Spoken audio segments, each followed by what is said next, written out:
안녕하세요. 애국복격입니다. 저는 요즘 간첩이 세상에 어딨어 무장공비 이후에 다 사라졌겠지 하고 생각했는데 그게 아니었습니다. 간첩들이 실제로 지령받고 우리나라를 정복시키려고 했다는데요. 영상 시작합니다. 15일 검찰이 드디어 꼬리를 잡았습니다. 해외에서 북한 공작원과 접선의 지령도 받고 공작금까지 수수한 창원 간첩단 사건에 연루된 자통 피의자 4명을 구속 기소했다고 합니다. 이들은 김일성, 김정일 주의 주체사상을 지도이념으로 삼았다고 합니다.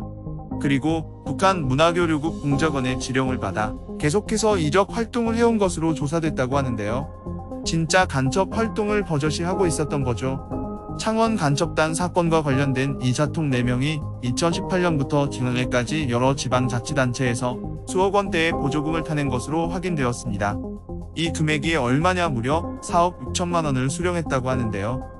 우리 피 같은 세금으로 이런 벌레들한테 쓰이고 있었다는 거죠. 정말 기가 찰 노릇입니다. 그리고 북한은 자통에게 제2의 촛불항쟁 등 윤석열 대통령 퇴진을 요구하는 투쟁을 전개하라는 지령을 내렸다고 합니다. 저번 윤석열 퇴진 항쟁에서 이런 간첩들도 그 무리에 섞여 있었다는 거죠. 그래서 서울중앙지검 이희동 부장은 15일 자통의 총책을 맡고 있는 황모 씨 등 4명을 국가보안법 위반과 범죄단체 활동 혐의로 구속 기소했는데요. 이거는 국정원이 수사에 착수한 지 7년 만이라고 합니다. 자, 얘네가 어떤 식으로 간첩 활동을 해왔는지 보시겠습니다. 첫 번째, 반미 정권 퇴진 투쟁을 선동하면서 민주노총 노동자대회, 시민단체연대, 촛불 집회를 활용하라고 지령을 받았다고 합니다. 얼마 전이었죠. 민주노총 파업했던 것들, 그리고 윤석열 퇴진 집회까지, 이것들이 지금 민주당이랑 손잡고 같이 하던 거였죠. 민주당이랑 간첩이랑 섞여 있다는 사실이기도 한다는 겁니다. 그리고 두 번째, 보궐선거나 대선 등 국내 정치 일정에 맞춰서 한미 정상회담 내용을 비난하고 반미 투쟁을 전개하라고 하는 거죠. 그래서 계속해서 미군 철수를 주장했었던 거죠. 이러한 것들이 다 북한에서 지령을 받고 내려온 것이라고 진짜로 밝혀졌습니다. 여기서 공안 당국에 따르면 북한은 작년 9월부터 이들에게 미제국주의 침략 세력과 이와 결탁한 친미 예속적 지배 세력을 타도하고 노동자, 민중의 주도하에 광범위한 민족자주 역량을 묶어 세워 자주적 민주정권을 수립한다는 강령을 제시했다고 합니다. 이 말이 무슨 뜻이냐 말하자면 미국 너네 한국에서 나가라, 그리고 간첩들과 한패인 민주당을 중심으로 국정을 만들자, 이런 뜻입니다.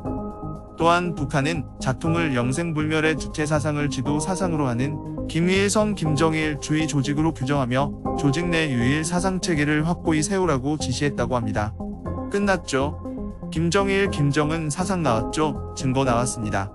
김일성, 김정일을 위대한 대원수님으로, 김 위원장을 혁명의 수령으로 표현하면서 특히 조직 보위를 목숨으로 사수하며 규율을 한치의 더함도 덜함도 없이 그대로 철저히 엄수해야 한다고도 했는데요. 여기에 검찰은 김일성, 김정일 주의와 주체사상을 지도이념으로 삼고 김정은의 영도로 북한의 대남혁명 전략 완수를 목표로 비밀리에 활동하는 범죄 집단이라며 변화된 남북관계에도 불구하고 계속되는 북한의 대남 공작을 재확인했다고 밝혔습니다. 국가보안법 위반으로 재판에 넘긴 황모 씨 등 자통 구성원 4명은 이러한 강령과 규약을 바탕으로 북한의 지령을 여러 차례 받고 국내에서 공작 활동을 폈다는 것이 이번에 밝혀진 겁니다. 그리고 또 소름 돋는 게 있는데요. 얘네가 정치 일정에 맞춰서 구체적인 지침까지 하달했다고 하는데요. 바로 댓글 부대입니다. 한번 봐보기 전에 좋아요와 구독, 알림 설정은 자유민주주의를 이끌어가는 큰 원동력입니다. 북한은 국내 정치 일정에 맞춘 구체적인 지침도 하달했다고 합니다. 대선 전인 2021년 4월에는 윤석열 후보 대망론에 적극 대응하라고 지시했고, 또 자통 댓글팀의 태극기 부대 등 극우 보수단체를 사칭해 대망론은 보수 난립을 노린 여당의 술책이라는 괴담을 유포하라고 하달하기도 했는데요. 윤 대통령 지지율이 떨어질 때는 이를 지렛대로 퇴진 투쟁을 전개하라고도 지시했다고 합니다. 그래서 지지율이 떨어질 때마다 민주당에서 퇴진하라고 생쇼를 한 거죠. 한미 정상회담도 북한의 공작 대상이 됐다고 하는데요. 문재인 대통령 시절인 2021년 5월 워싱턴 회담에서 윤 대통령이 참석한 지난해 5월 서울 회담이 열린 뒤 이를 친미 국월 행각으로 규탄하라고 지시했다고 합니다.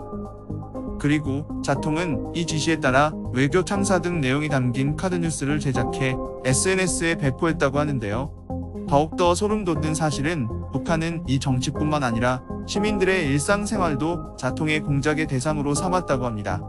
2019년 6월 북한은 보수 유튜브 채널의 회원으로 위장해 사회적 물의를 일으키는 댓글을 올리도록 하는 일종의 역공작까지 지시했다고 합니다. 2021년에는 한 언론사 폐간을 요구하는 청와대 국민청원이 30만 명을 돌파한 시점에 집중투쟁기간 선포를 하달했다고 합니다. 자, 여기까지만 봐도 한두 가지가 아니라 정말 최근 민주당의 행보와 거의 일치하는 행보를 보여주고 있는데요. 정말 소름이 돋습니다. 그리고 반일의 감정까지 부추기는 댓글도 썼다고 합니다. 바로 2021년 일본의 방사능 오염수 방류와 관련한 괴물고기 출연 등의 괴담을 인터넷에 유포한 것인데요. 이 역시 북한의 지시에 따른 것이라고 합니다. 그냥 여기저기서 교묘하게 댓글 부대 역할을 자처한 거죠. 그리고 북한 인권단체가 보내는 대북 전단 살포에도 민감하게 반응해 반대 투쟁을 지시했고 그 대표를 구속하라는 자통의 1인 시위 전개로 이어졌다고 합니다. 북한은 민주노총의 2030 조합원을 포섭하기 위해 대기업 노조의 자통 조직원을 집중 배치하라고도 했는데요. 세대 교체로 계급의식이 부족한 젊은 조합원이 늘어나자 노동운동의 침체를 우려한 북한이 이런 지시를 했다는 게 조사 결과다. 그러면서 대학생과 청년들까지 각종 대중투쟁에서 선봉 역할을 담당하도록 해 차세대 주역으로 양성하라는 지령을 내린 거죠. 와, 정말 소름 돋네요. 이렇게까지 우리나라의 간첩들이 상주에 있을 줄이야. 자, 이에 관련해서 댓글 한번 읽어보겠습니다. 민주당은 종북 쓰레기 집단을 하루빨리 척결시켜야 된다. 이들을 사형에 처해야 한다. 여러 말 필요 없다. 수괴는 문재인이다. 빨갱이 노조 수억씩 지원해주고 간첩이 뻔히 있는데도 안 잡고 문재인을 빨리 잡아 족쳐야 된다. 등의 반응이 있었습니다. 감사합니다. 에폭이었습니다.